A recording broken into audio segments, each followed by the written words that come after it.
que me são conferidas, despojo-as por um breve momento, como quem se despoja com o máximo de humildade aquilo que o máximo do afeto me conferiu. Eu quero me dirigir com dignidade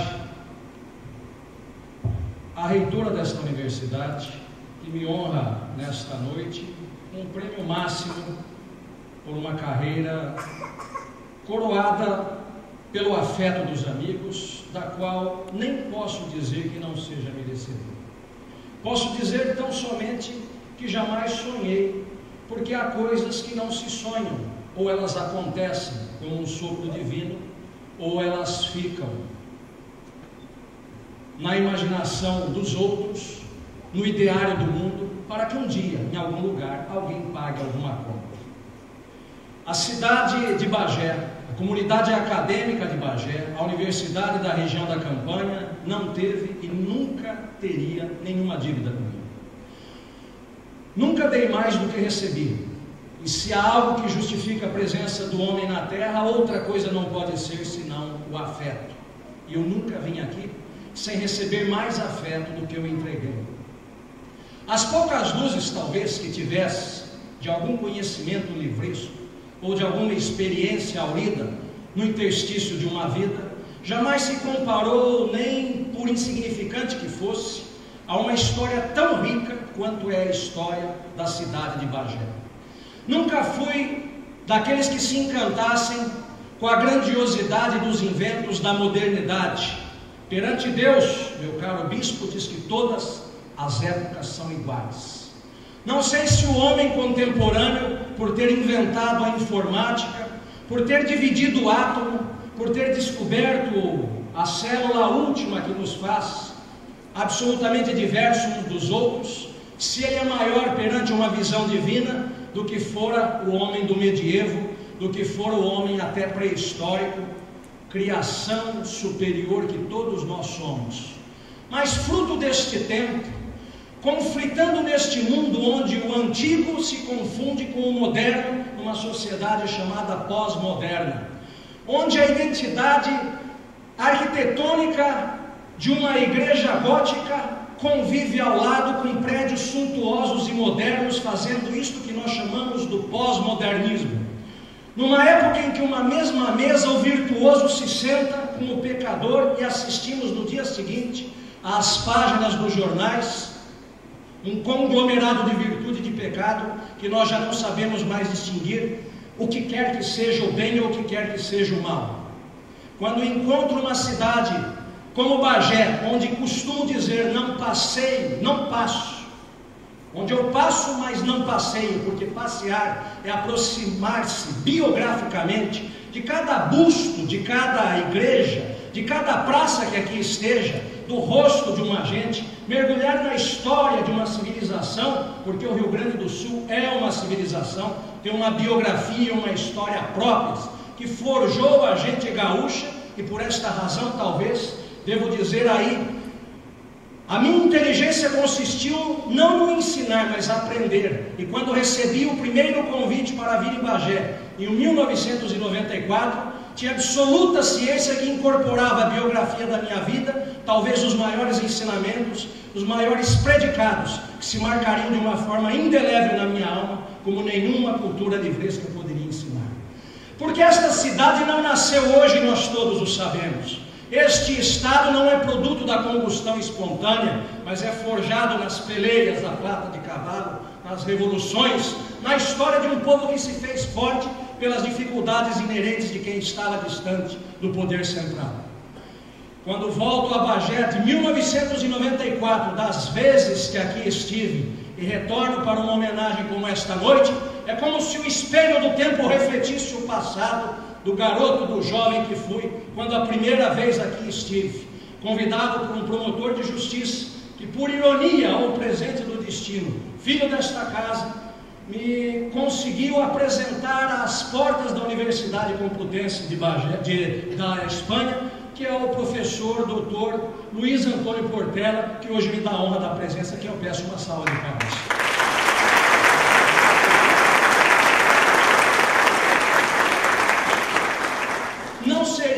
impossível jamais eu dissociar a minha história, que é de sangue e verdade, com a cidade de Bagé, pelas amizades que logrei aqui conquistar, pelos olhares que aqui logrei cambiar, pelas percepções de vida que aqui logrei fazê-las e logrei incorporar ao meu destino, já que o homem é ele e por que não dizer as suas circunstâncias.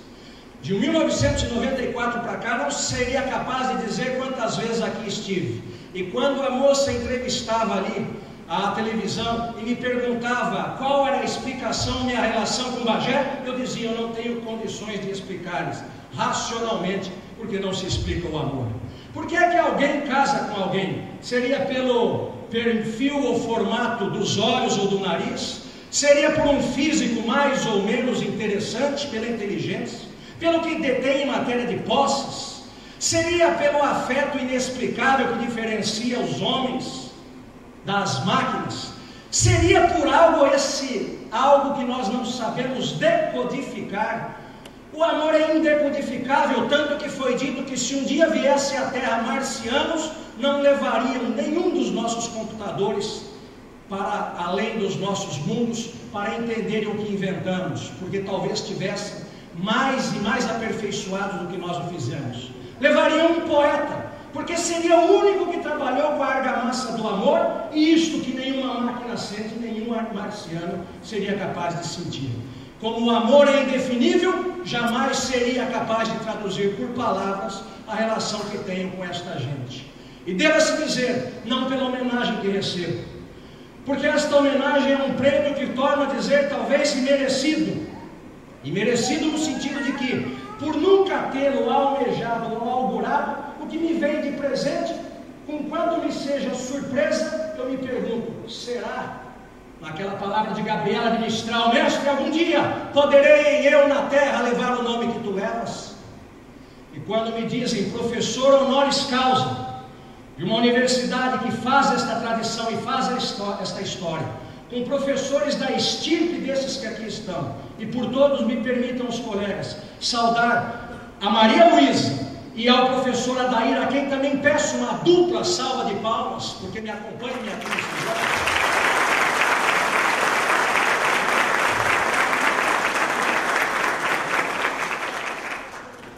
E não sejam cautelosos nos aplausos, tributem a estes que menciono toda a razão da minha alegria, porque estas pessoas que comandam esta instituição, eu sei que o fazem por amor.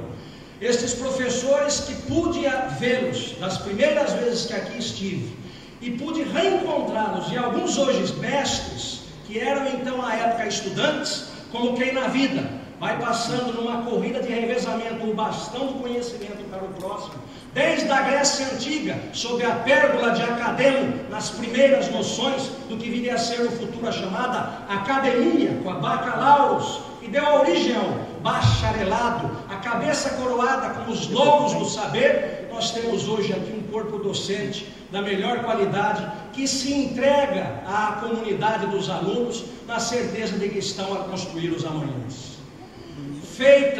Feitos estes ajustes iniciais, o que me é convidado, o que me é oferecido na mesma oportunidade de um agradecimento pelo título de professor honoris causa desta casa, é convidá-los à ideia do moderno direito que nós vivemos. Eu preciso restringi-lo, não preciso alargá-lo, não mais falando no moderno processo penal, mas falando na ideia do direito, que é a transição de dois mundos. Se falávamos do medievo, se dizíamos do homem que fez a igreja gótica, se dizíamos da época que o direito era um filho dos céus, na época do direito natural, e não um produto cultural da humanidade que fizera aquele que combatera a igreja no Recife dizer serpes nis serpente comederite non fit dragos, a serpente que não devora a serpente não se faz dragão, a força que não vence a força não se faz direito. O direito é a força que matou a própria força e distinguia ele. Já não falamos mais de um direito natural, fruto de uma inspiração divina,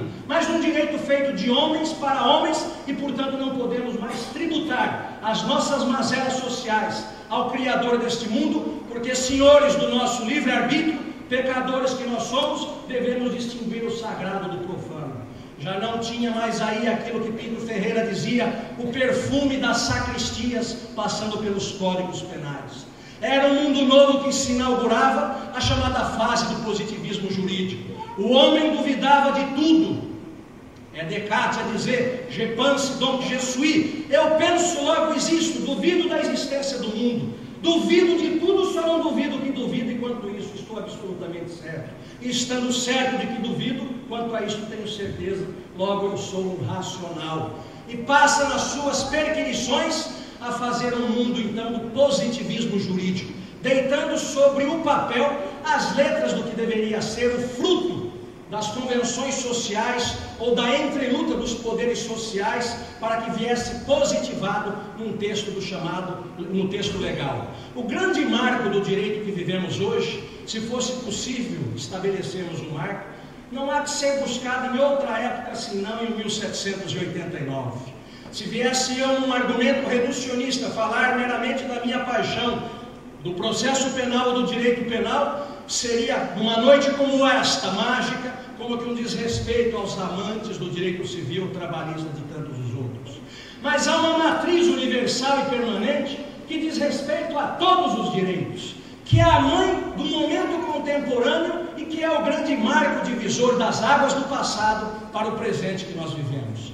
E este marco é o 1789, quando a França, então capital cultural que se avizinharia do mundo, passa a se perguntar se os três estamentos, se os três estados estão certos. O clero, o grande clero, a força da igreja nesta época, e então os seus chamados privilégios. O segundo momento e o segundo estado, o estado do alto escalão da nobreza, e o terceiro estado, que é quem pagava a conta desta França de então, já com 25 milhões de habitantes, o país com a metade do dinheiro da Europa, e não obstante, já afundado em dívidas para manter então o privilégio de um reinado, que eram os poucos que faziam parte da corte. Eis que surge então o inconformismo do terceiro estado, que é a burguesia, que eram os artesãos, os artistas, os cantores, produtores pequenos de vinho, os fazedores de chapéu, a gente que trabalhava com a argila, que trabalhava com as mãos, que lavrava a terra, que fazia alguém ganhar com o fruto do seu trabalho muito mais do que necessitava, subtraindo do outro o pouco que mereceria por viver. E esse terceiro estado, então, vem a ser capitaneado por uns poucos líderes, que se rebelam pouco e paulatinamente contra este poder único e absoluto que está nas mãos de Luís XV.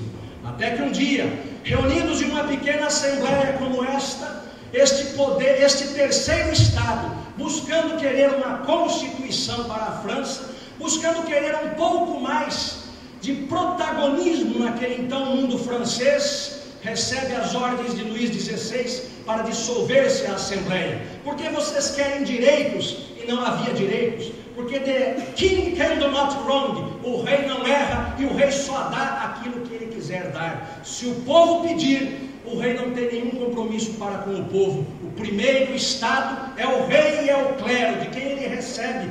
Daí de Deus se imagina receber o poder divino. E este é um momento paradoxal, pois ou o homem caminha com esta argamassa, com este primeiro embrião do direito, ou o homem dobra as páginas desta história, ainda que com sangue, portanto a revolução, para inaugurar então o chamado mundo novo, com todos os excessos que nós conhecemos desta revolução. E este povo reunido então recebendo as ordens deste rei, para dissolverem esta assembleia, por todos, a voz do deputado Mirabeau vem em bom tom dizer àquele que é o emissário do rei: nous sommes ici par la volonté du peuple, nous ne sortirons que par la force de baïonnette. Nós estamos aqui pela vontade do povo e nós não sairemos a não ser pela força das baionetas. Estava cravado o marco que o poder não vinha neste momento mais de Deus, mas era um poder fruto do povo. E aí que nós esculpimos em todas as legislações do mundo moderno: todo o poder emana do povo e em seu nome é exercido. 1789, com a primeira Constituição a vir a ser proclamada na França, 3 anos depois, no dia 3 de setembro de 1791. A Constituição brasileira, no dia 6 de outubro, há poucos dias, faz os seus 22 anos.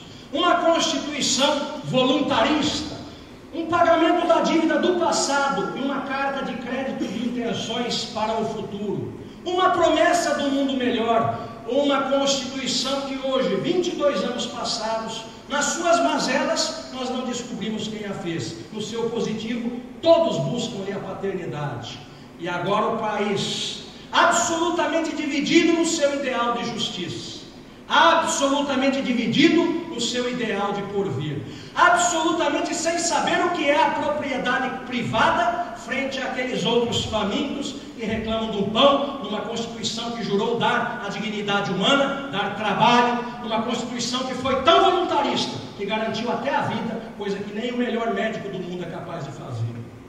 Esta Constituição que é um marco divisório no mundo contemporâneo, que não sendo fruto do Espírito Santo, mas sendo uma cisão de partidos diversos e coalizão, no momento em que se institucionaliza o poder, esta Constituição hoje tremula, porque quando se diz que garantimos a propriedade privada, não seria uma verdade para o detentor, nem que fosse de um palmo de terra, porque se pode dizer que a sua terra não atende à função social da propriedade e, portanto, será destituída dela em nome do bem comum.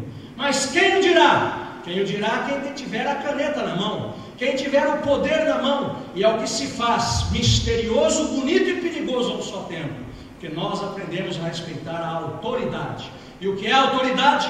A autoridade é aquilo que nós criamos e demos o poder para alguém que nos diz: levante-se, e nós levantamos, sente-se, e nós sentamos, e nós abrimos mão da nossa liberdade em favor de alguém, na busca daquilo que Habermas disse. A autoridade visa, se no primeiro momento, a supressão da nossa liberdade, no futuro, a total emancipação.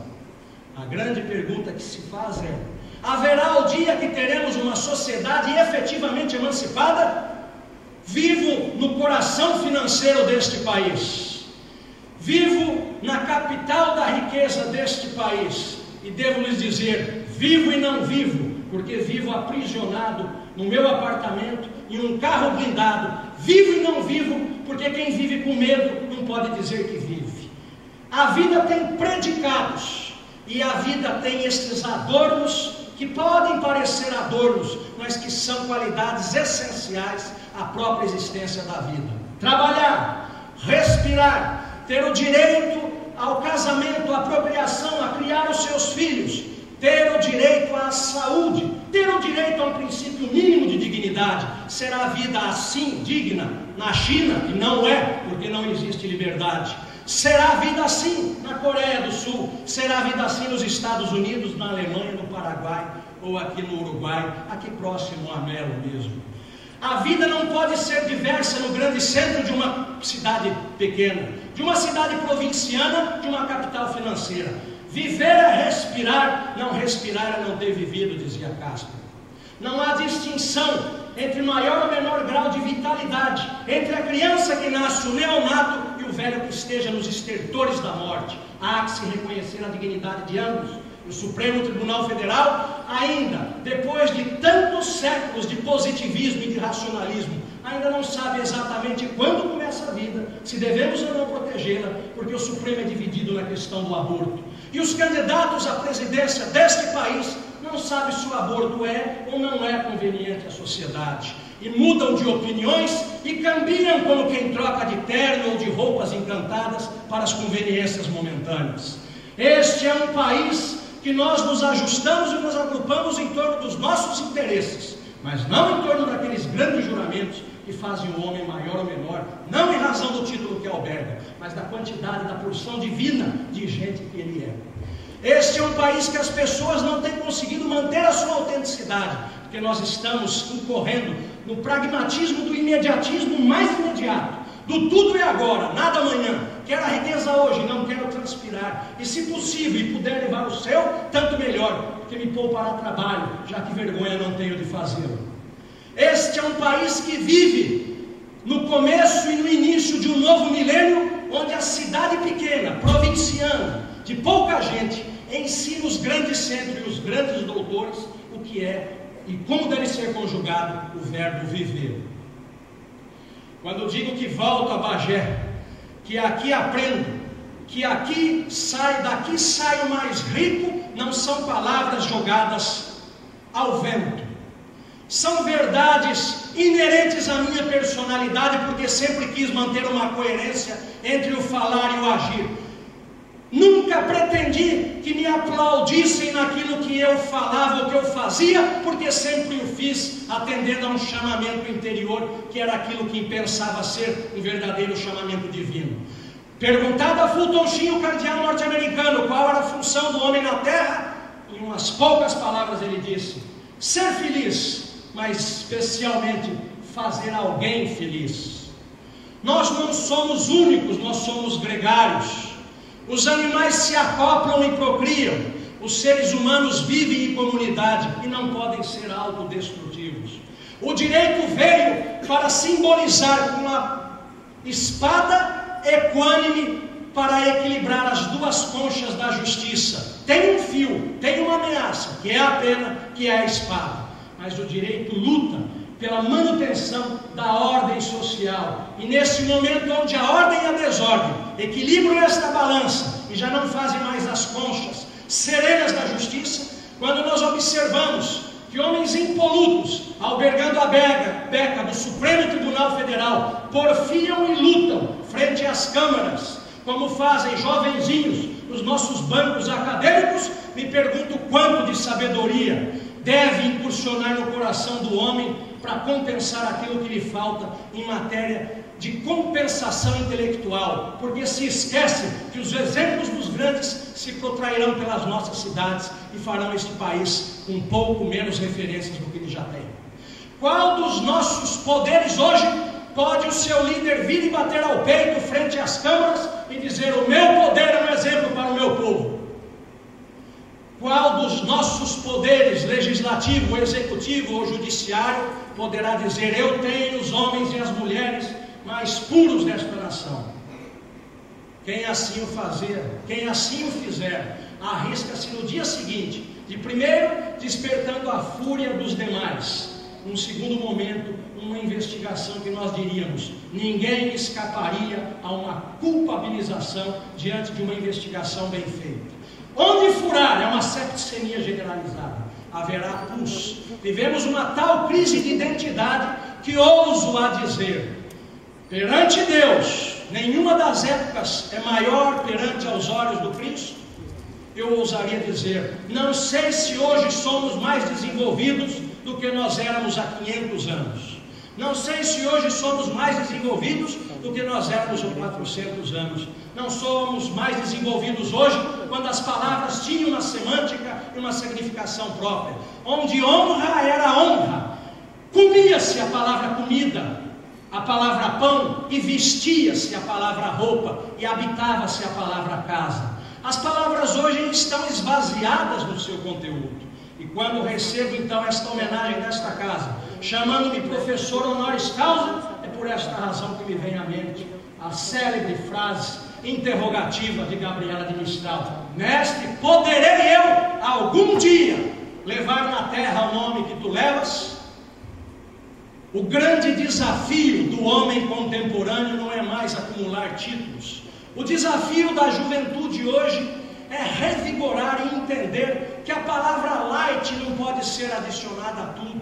Vivemos hoje, como diz um psiquiatra espanhol, Henrique Rojas, a época do homem moderno. A cerveja light sem álcool, o cigarro light sem nicotina, a manteiga light sem gordura, o leite light sem gordura, o homem light sem verdades interior, sem bandeiras a seguir. Quem você é? Ele olha no espelho e se aponta e diz: nem você sabe quem você é, nem eu acredito em você. Um dedo acusador perante si mesmo. Recompor-se o homem de hoje, dar a cada palavra o significado dela seja, que ela o tenha, que ela deva ter, talvez seja o que de melhor nós poderemos legar aos pósteros, às próximas gerações.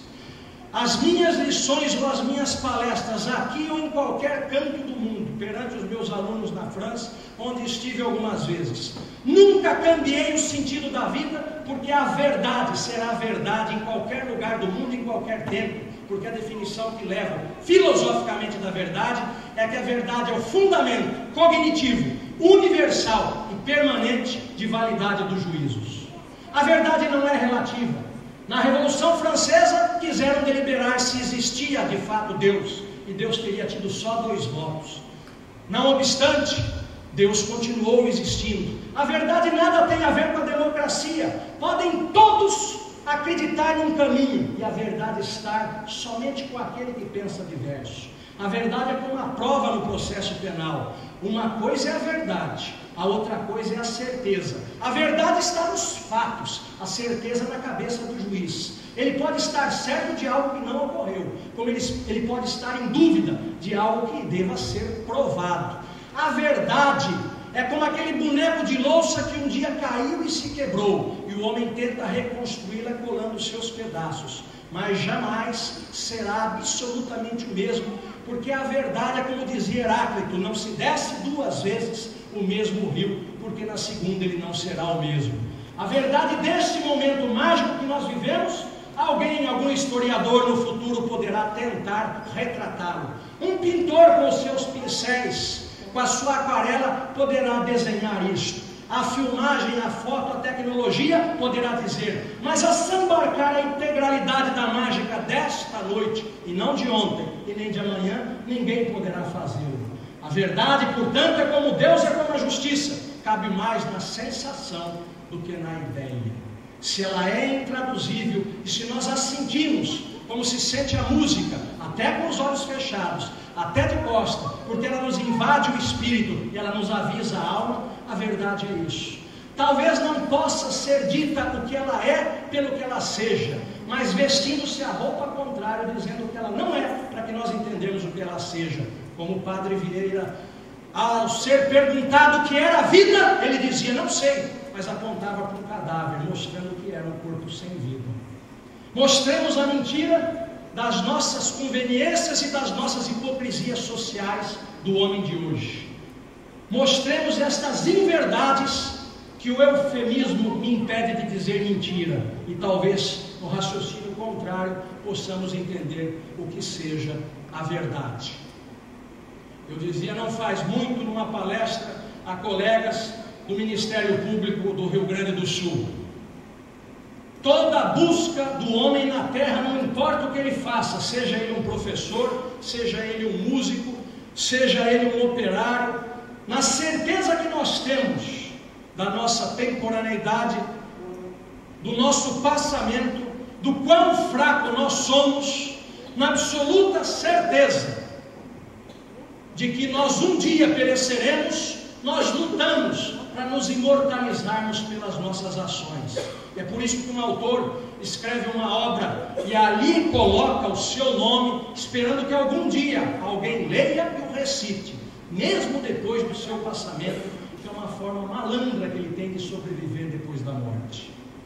Quando o músico compõe a sua música, fosse Mozart, fosse os autores contemporâneos, eles assinam e rubricam que foram eles que fizeram a música como música, ou a música numa tela, que é o retrato do artista do pincel, e ele assina para dizer que ali ele esteve. Quando os políticos fazem uma grande obra, lá está descerrada a placa de bronze para dizer que eles a fizeram, como esta placa de prata que recebo nesta noite, para que fique imortalizado quando um casal de jovens namorados, no ápice da paixão, fazem esculpir numa árvore qualquer, de um parque qualquer do mundo, um coraçãozinho com uma flecha.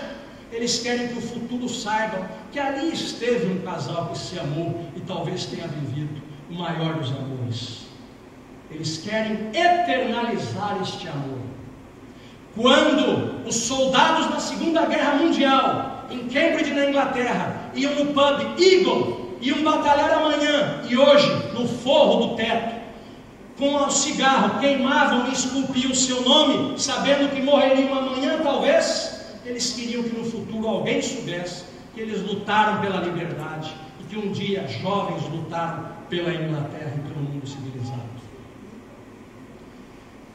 Rui Barbosa, o verbo do direito maior que nós tivemos, quando tinha uma fila de alunos e à frente de todos, ainda aluno, o grande Afrânio Peixoto lhe pede um autógrafo com as mãos trêmulas no livro. Rui Barbosa lança esta assertiva com uma pergunta: de que vale um autógrafo que se lança nas páginas de um livro?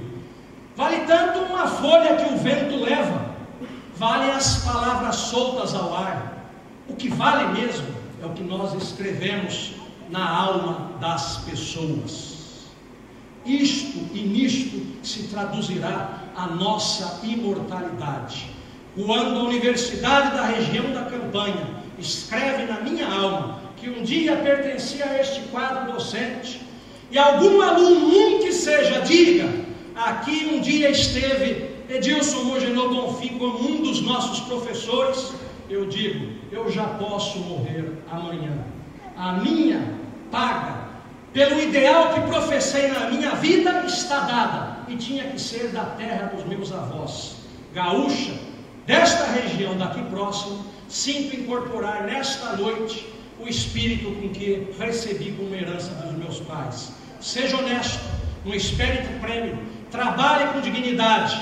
A semeadura é facultativa, mas a colheita é obrigatória. Muito obrigado a todos e a cada um dos professores e a todos e a cada um dos meus amigos. Agora eu visto a minha vida.